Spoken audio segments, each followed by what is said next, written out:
you very much, Richard. Ladies and gentlemen, friends, colleagues, it is a very great pleasure to be here in Venice.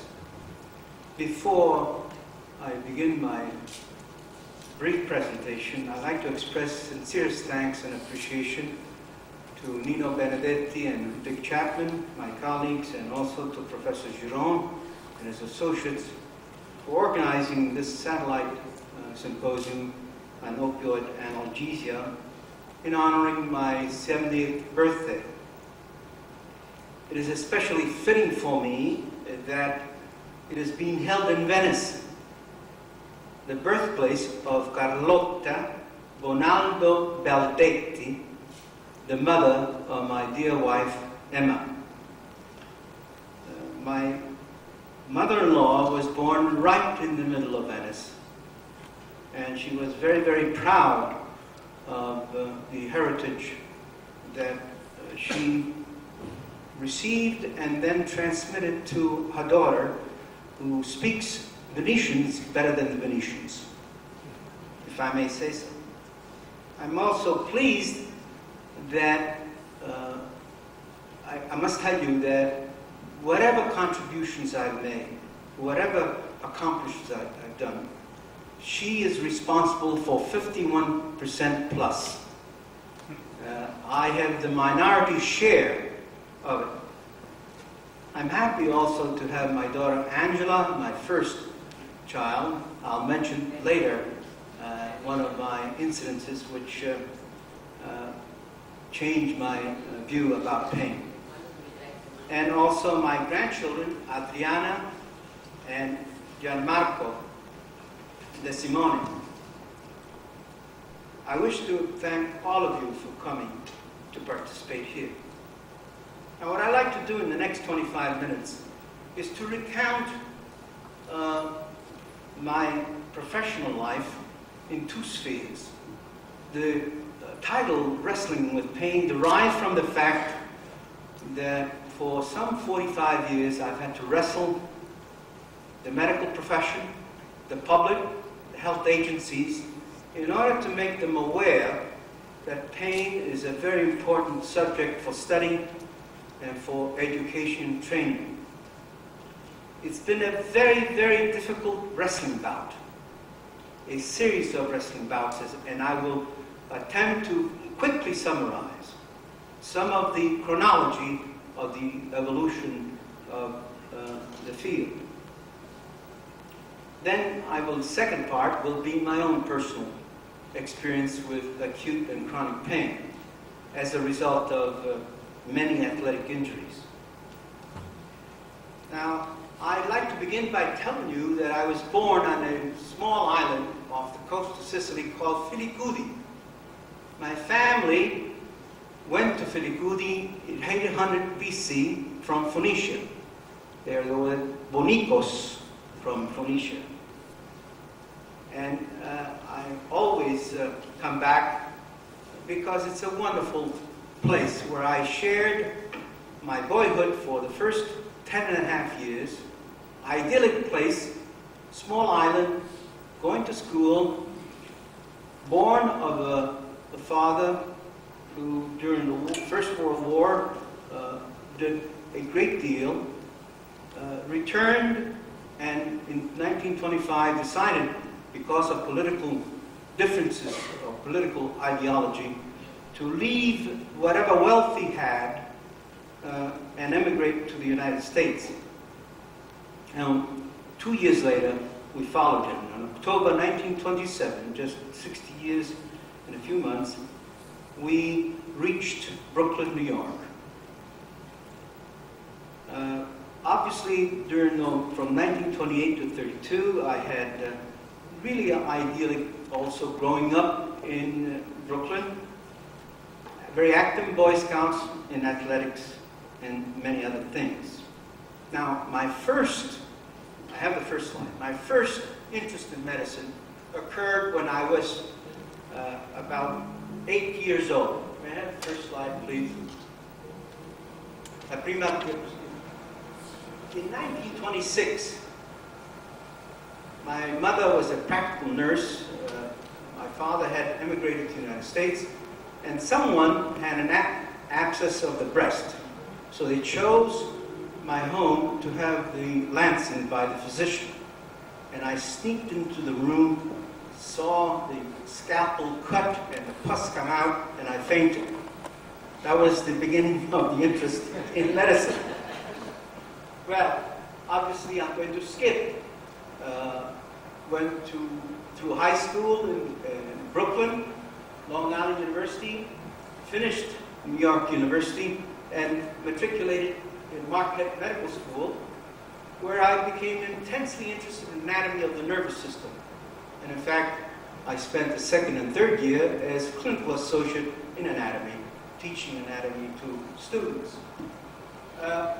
During my clinical years at Marquette, which is in Milwaukee, Wisconsin, middle part of the United States, I became interested in postoperative pain and the pain of childbirth. I had a great deal of experience in delivering women, and I realized that things could be better because they were undergoing a great deal of pain.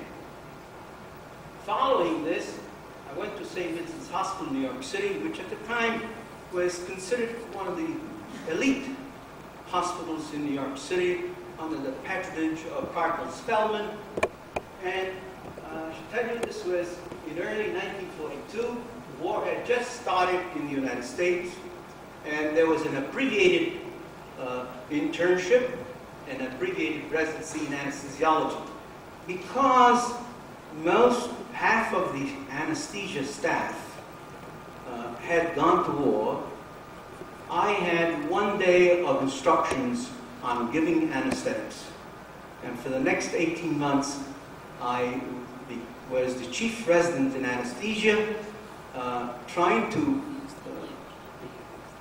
give anesthesia without killing people.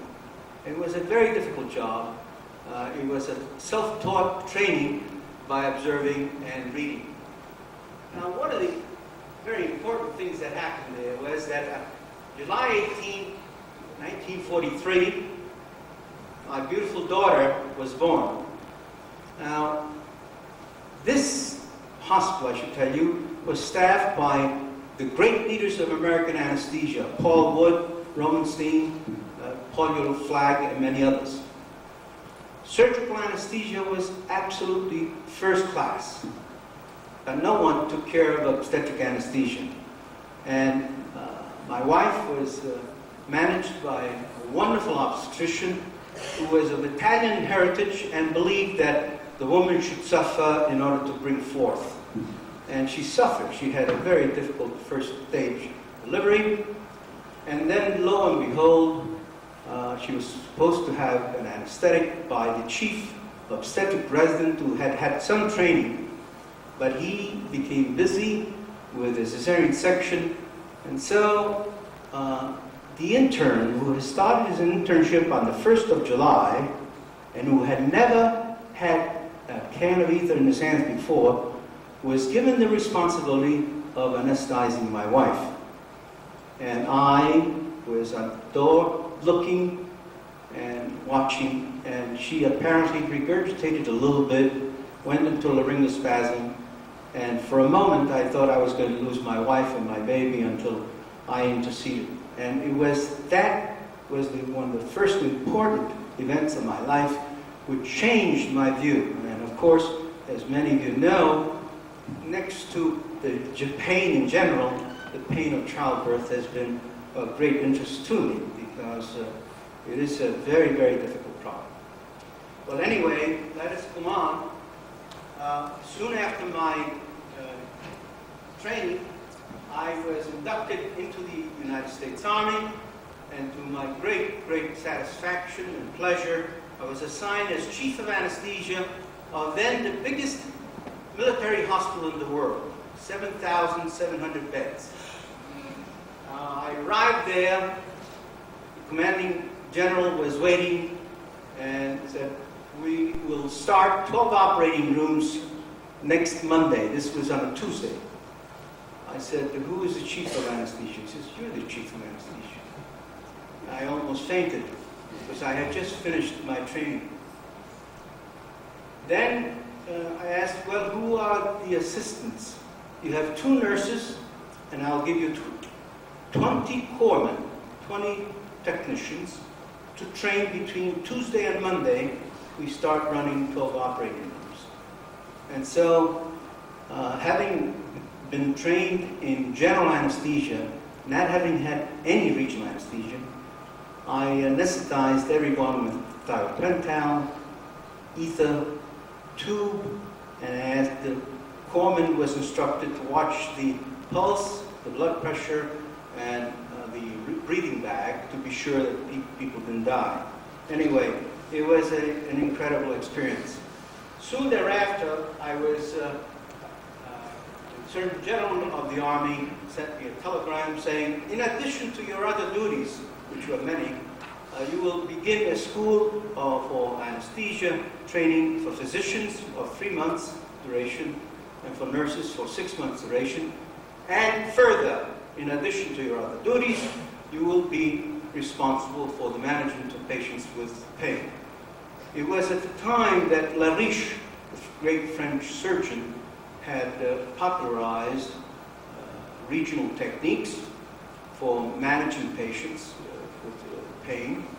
And of course, Livingston had just finished his book on the subject. And so this was the reason why I was given this responsibility. And may I have the next slide? Next slide. This is medical school, second year, just to indicate that I was very interested in anatomy. Next slide, please. Captain in back of the operating room, Madigan Army Hospital. Next slide, please. Now, the problem that I, with this assigned task was that I had had no training in pain therapy. I knew nothing about pain except to prevent it with general anesthesia. So I read all the books quickly. I should tell you that early on, the general said to me, we will have one of the best hospitals in the United States Army, and you shall help me make it. And unless you perform well, I will give you 24-hour notice due west. Now, I should tell you, for those who don't know, that Fort Lewis, Washington is 100 miles from the Pacific Ocean. And due west would have been to take the ship to the South Pacific. So I was highly motivated to be competent in my tasks. But nevertheless, you see, I had no training.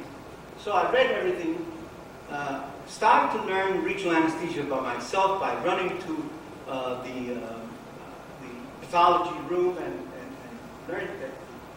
And obviously I was frustrated because I couldn't handle the problems. I then contacted colleagues in neurosurgery, neurology, and other places to help, and found that the usual traditional method of communication, that is for the patient to be seen by each of the consultants and then to try to get this information, was a very difficult, time-consuming, inefficient task. And so I got the bright idea, I thought, of getting them together at lunch to discuss these pain problems. And this was really the beginning, the concept of the multidisciplinary program approach to pain diagnosis and therapy. Now, by 1945, within about 9-10 months of experience, I had become fully convinced that there was, first of all, lack of education of physicians in pain therapy. I asked, all the other specialists said the same as I said. I had no training in pain. There was a need for the widespread application of this multidisciplinary, interdisciplinary approach to pain diagnosis and therapy. And I also felt at the time, because research on pain was almost non-existent, that there was the need for this approach to pain. Early on, I realized there was a need for communication, taxonomy, classification of things. And there was a need for a textbook on what I was attempting to do. And next slide, please. Now, by 1947, did we skip a slide? It's a line on top.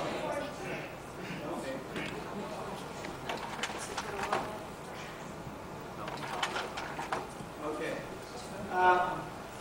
The program, the multidisciplinary approach, worked very well, and as soon as I finished military practice, I became appointed chief of anesthesia at a large community hospital in Tacoma, Washington, and also the county hospital. And I implemented in a private setting this early, in July 1947, just 40 years ago, this month, the program. And of course, started an anesthesia residency training program, and initiated, because of my intense interest in obstetrics, the first 24-hour anesthesia service for obstetrics in the country and I believe in the world. Now, we continued to have very active practice, and by 1950 I had records of over 2,000 patients, both in military and civilian patients, and decided that I should write this book that I had planned. Initially, I planned just a technical book, and in reading the literature, I realized there was lack of fundamental knowledge, and so I collected as much as I could, and as you know, the book was published in 1953, 1,500 pages, which was well received throughout, of course, the world. Now, during this period, I became very much involved in discussions with Professor Livingston, who had become one of the giants of pain research, I think, and therapy in this country. And at that time, I had suggested that we have a small pain society and small journal. He said, it's a very good idea, but we don't have enough people. And he was right. May I have the next slide? Subsequent to that, of course, I was invited, a year after the book was published, I was invited to many European countries. And here we see the announcement of the publication of the book in 1953. Next slide. We can move rather fast. And you see the experience, as I said, I traveled all over Europe in 1954, all over South America in 1955, and then even began to go in the Far East to try to convince people, first of all, that pain was an important subject to study, and secondly, that multidisciplinary approach was the thing to do.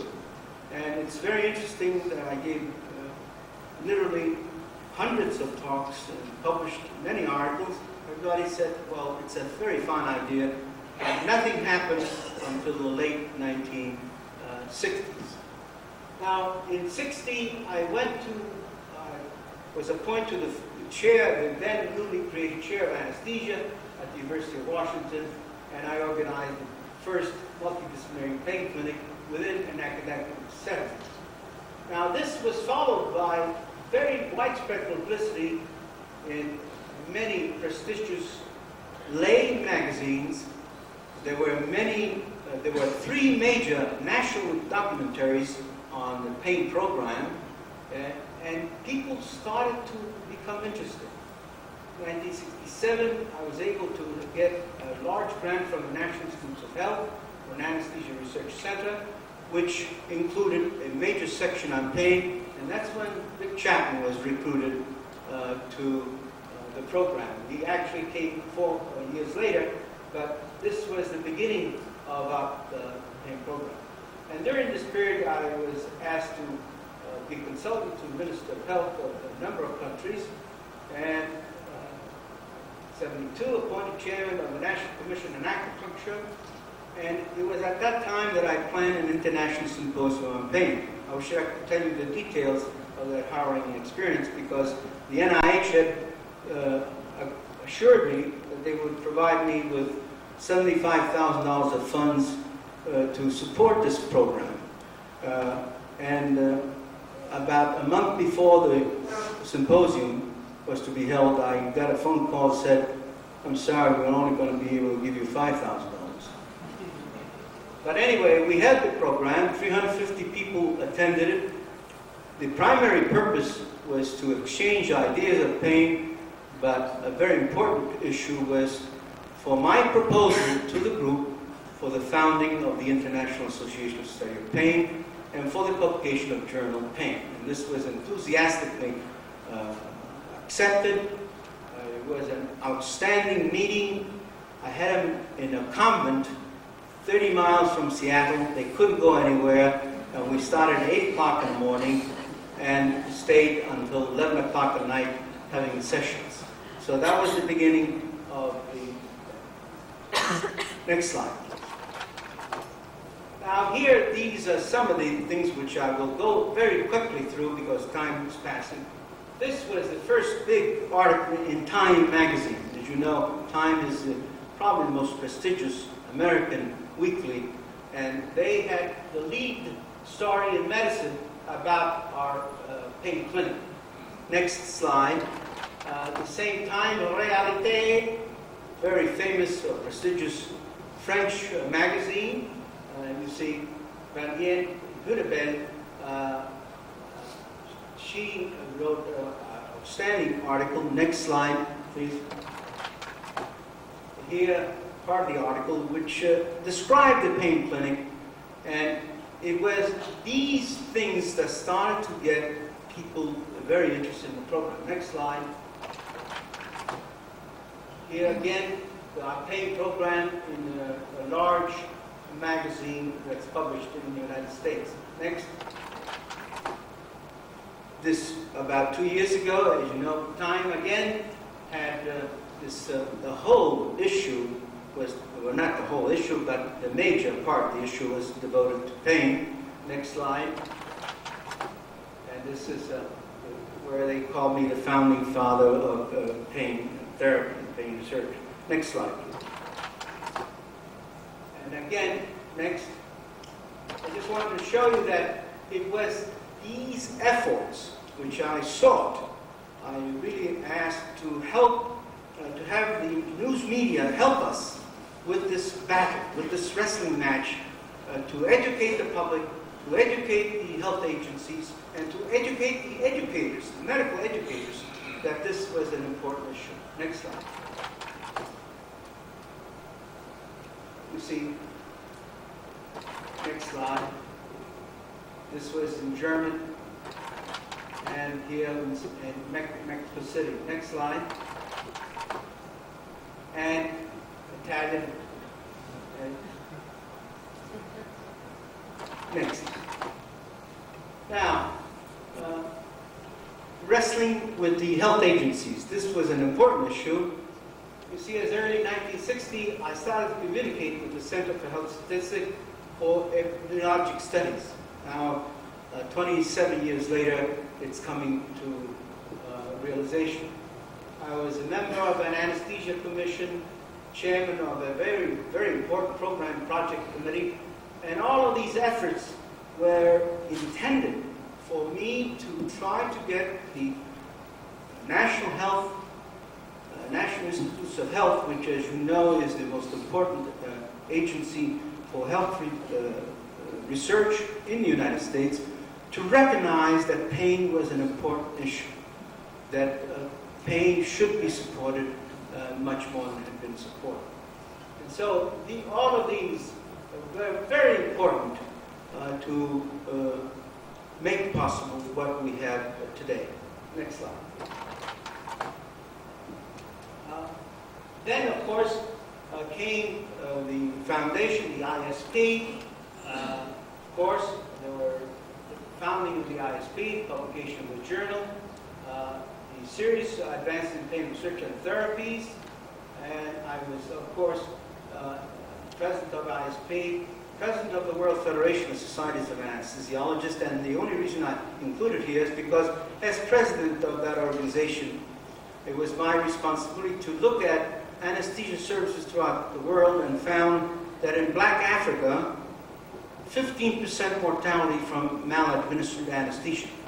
So I went to the 1981, I went to Geneva primarily to see Mr. Sankaran, who was in charge of the surgery and technology for the WHO, to try to convince him that we should have a training center. We already had started a training center in Manila, where Sinan Cruz lives, right here, he's in the audience, and also in South America. And we wanted to have 2 training centers in Africa.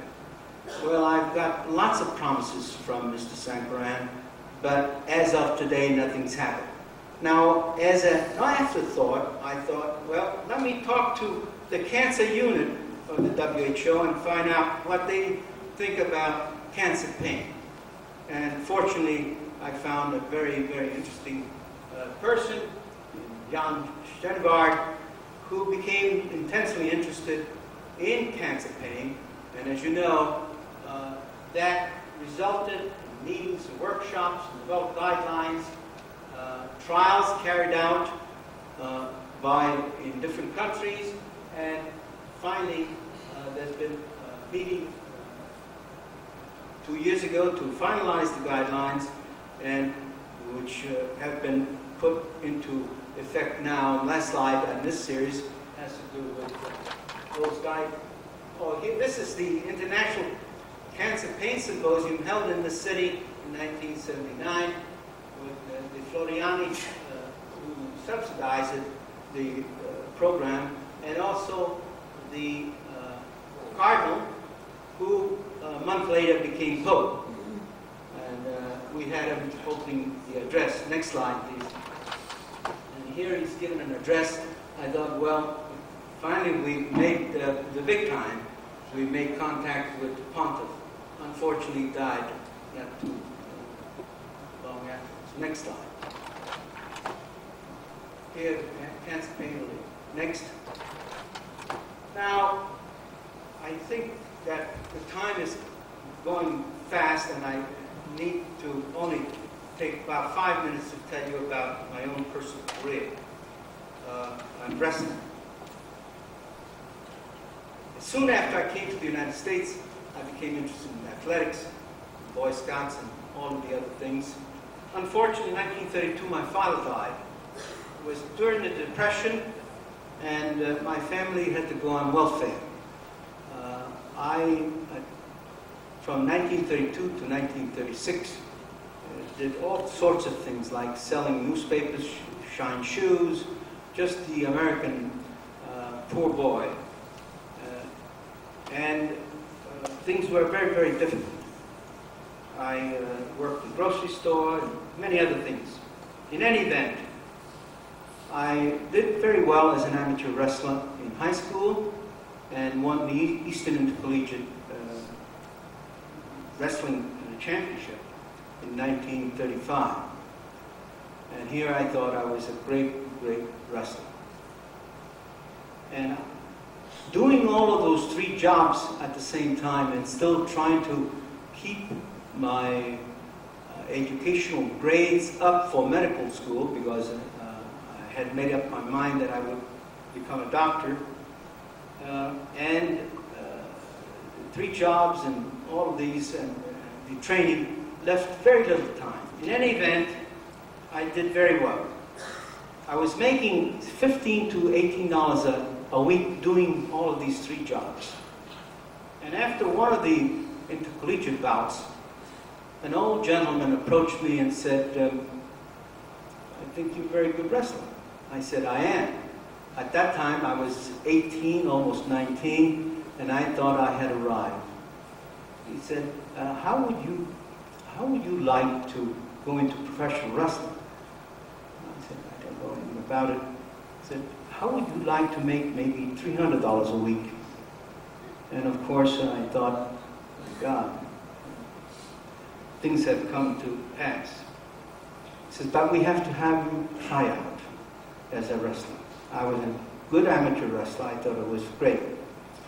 And to make a very long story short, one Saturday morning, I went to a famous gymnasium in Manhattan, and they had me meet an old Greek wrestler who was then 45. I looked at him and I said to myself, they're insulting my intelligence. Here I am, intercollegiate champion. They're trying to give me trial with this old man. And this old man, we got into the middle of the ring, and he said, "Kid, we first warm up, no wrestling, just a little bit to 10 minutes, and then we wrestle." I said, no. I was going to beat him, and I knew how I would drop to my knees, grab his ankles, pull him toward me, wrist lock him, and pin him. Well, for 10 minutes, I tried every trick I knew. And for 10 minutes, I almost had him.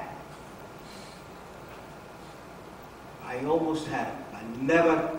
never grabbed a hold of him.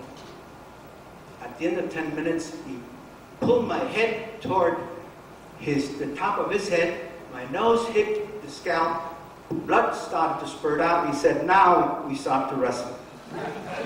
And for 30 minutes, I had the greatest lesson of my life. It really was, of all the experience I've had, it was the thing that has provoked humility and all sorts of kinds of experiences. Anyway, for 4 days I couldn't get out of bed because of the muscles that I never knew I existed hurt so much.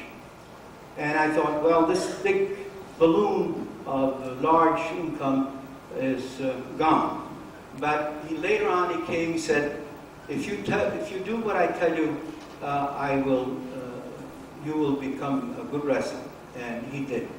And the thing was that I was still selling newspapers, getting up at 5 o'clock in the morning, and he started in Brooklyn. There's a park called Prospect Park, 4¼ miles. He said, you start and jog as the first day as just until you get tired. And after about 5, then you increase by 10%. By 5 weeks, I finished the whole thing. Because now comes the hard work. You take 10 pounds of sand on your back and you start the same thing. Well, within 6 months, he had me running around the park with 50 pounds of sand on my back. And I thought it was a great accomplishment. But I can tell you, that was the cause of the 11 hip operations that I've had. So I think that I'm not going to... Can we have the slides very quickly? Here we see the initial experience. In 1938, in Toronto, Canada, I won the light heavyweight championship. And I did some wrestling while medical school because I wanted to get some good grades. And of course, in the Midwest, I wrestled without people knowing who I was, under all kinds of assumed names. In 1941, as you see, I was fortunate in getting light heavyweight championship. And I continued to wrestle during my anesthesia training in New York City. One day, I went to Washington, D.C. in the middle of the night, came back. My face was this large, and the sister superior saw me. She says, "Please don't go into the operating room. You're going to scare all of the patients." So I had to get to wait. Anyway, I then wrestled also during my military career in order to make some money. And because the commanding general then, this was right after the war, prohibited me from doing it, I became the first mass martyr. Next slide. And here you see while I was in school, in medical school, I was wrestling around Milwaukee and of course all over the Middle West. And one of the newspaper people spotted me about 1 month before graduation. He said, "I'm going to have a story." Fortunately, I was able to prevail upon him not to publish it till after I had left town. And this is the Milwaukee Journal. Next slide, please. Here you see Secret Out, and there it tells you about the people that wrestled last year. Bull Walker beat Jesse James for the world championship. Next slide, please.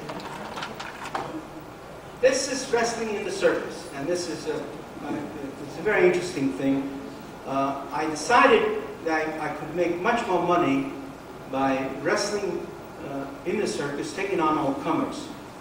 And it meant that I would challenge anyone for 5, 10 minutes. And the thing is that I had to beat him, or if he stayed the time limit, he would win. So I was highly motivated to beat these people. I would wrestle 20, 25, 30 matches each day. One day I wrestled 36 matches. 5 minutes, 8 minutes, and 10 minutes. Now, I used to have hurt, acute pain I experienced all the time. Wrestling at the time is not like wrestling now. It was for real. And cauliflower ears and damages all over the body. But it was a very interesting experience. This was as part of my career. Next slide, please. What are the ones here we see in action? Next. We're near the one of the most wonderful things about the circus is that we met people who were the lowest people on earth, drunkards, roustabouts, but also the highest artists in the world. This was the Zacchini family, Italians who had invented the cannon, where both girls, Egle and Duina, would be shot out of the cannon. This is the father who invented the cannon, and Emma, myself, during those early years. Next slide, please. This is, you can see, I think you can bring it down. This is the time I won the World Light Heavyweight Championship. Next slide shows the belt. Next slide. Here. Next. And this was, Jesse James was champion for about a year and a half. He won a tournament in Madison Square Garden, and about 18 months later I beat him. Next slide.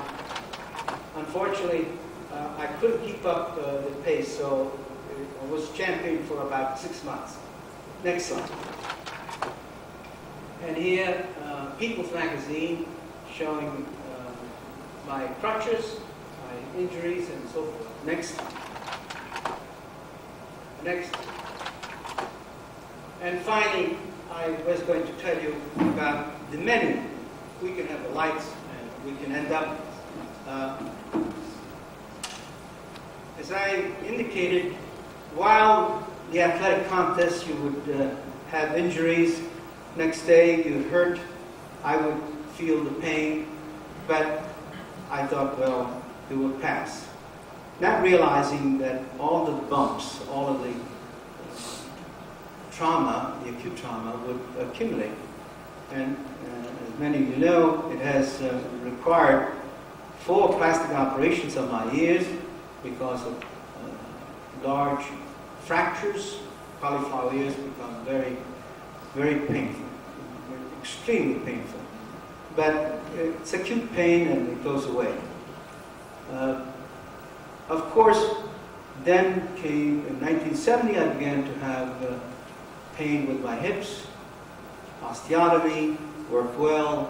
5 years later, the other hip, and to make a long story short, up to date, 16 orthopedic procedures.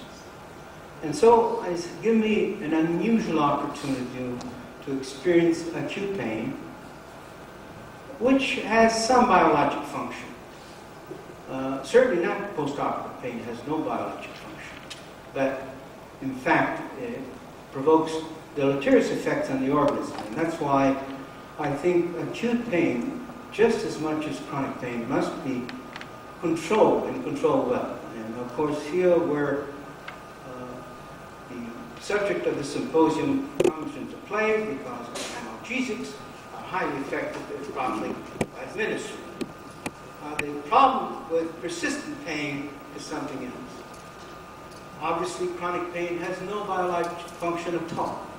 but is a malefic force which imposes extremely serious physiological and psychological and emotional impact. I can tell you, I've had times when I try to tough it out, and I said to myself, I know why people commit suicide because of pain. So I think it's very important for those of you who have not experienced pain to keep remembering that it's an unusual experience, particularly persistent pain. For 1 year, for example, I had no hip joint, and every time I flexed my thigh, the top part of the femur would hit the scar because I had to remove a infected prosthesis. And they waited a whole year to be sure there was still aseptic. And it was constant, every step was painful step. It has caused me to have a great deal of appreciation of what Milton said.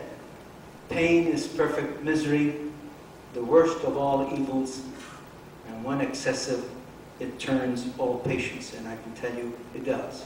So, ladies and gentlemen, I was convinced by my colleagues to tell you the story, and I hope that this just has given you some perspective, and I'd like to implore you to work even harder in order to help people with pain, because it is a terrible, more terrible than death.